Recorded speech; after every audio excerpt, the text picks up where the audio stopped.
Tonight, an independent investigation into Sun Prairie West High School is revealing significant lapses in how school and district leaders handled allegations against a now former employee. Former Dean of Students Robert Gilkey-Meissegeyer is charged with 13 counts of possession of child pornography and 2 counts of child sexual exploitation.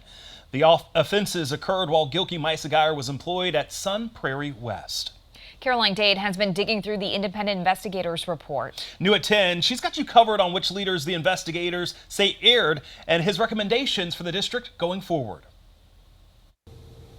Brandon and Amber, this report from Attorney Samuel Hall in Milwaukee is 23 pages long. I've read each one carefully to understand how he reached the conclusion that 2 Sun Prairie District employees had failures in judgment so significant that the attorney thinks they'll struggle to maintain credibility and effectiveness if they stay in their current jobs.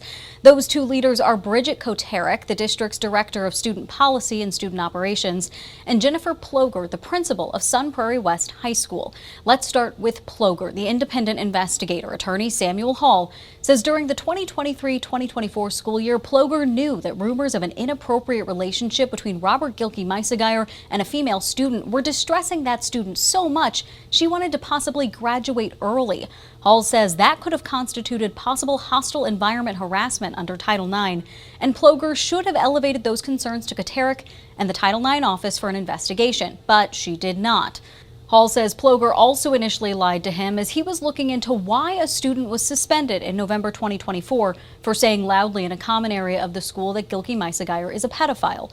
Ploger initially said she only learned about the suspension after the fact, but interviews with other school employees and text messages from Ploger show she pressured one of the school's assistant principals to suspend the student for 2 days, despite that assistant principal's differing view. Now to Koterek. In addition to being the director of student policy and student operations, she's also the district's Title IX coordinator. But Hall says she didn't take any steps related to Title IX after the district got a detailed anonymous tip about Gilkey-Meissegeyer in April.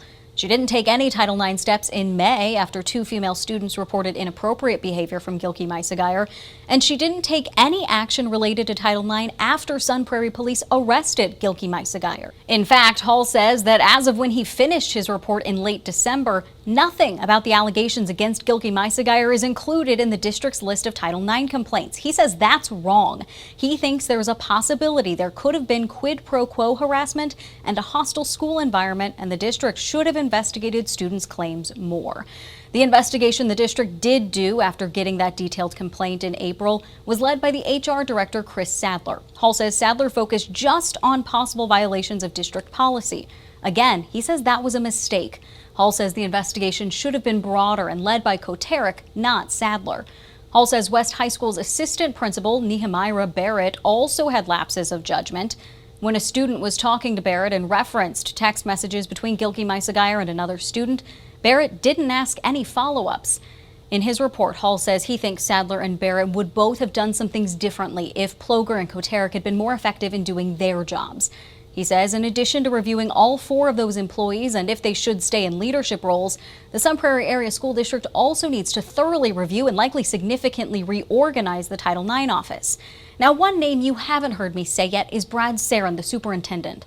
Hall says it is, quote, clear and undisputable that Sarin didn't know about any of the allegations or rumors until June 1st, 8 days before Gilkey-Meissegeyer was terminated. On its website tonight, Sun Prairie says Ploger and Koterek will no longer work for the district. Sadler and Barrett will return to their jobs. Barrett is now the principal of Prairie Phoenix Academy. If you want to read the full 23-page report, you can find it on our website, WKOW.com.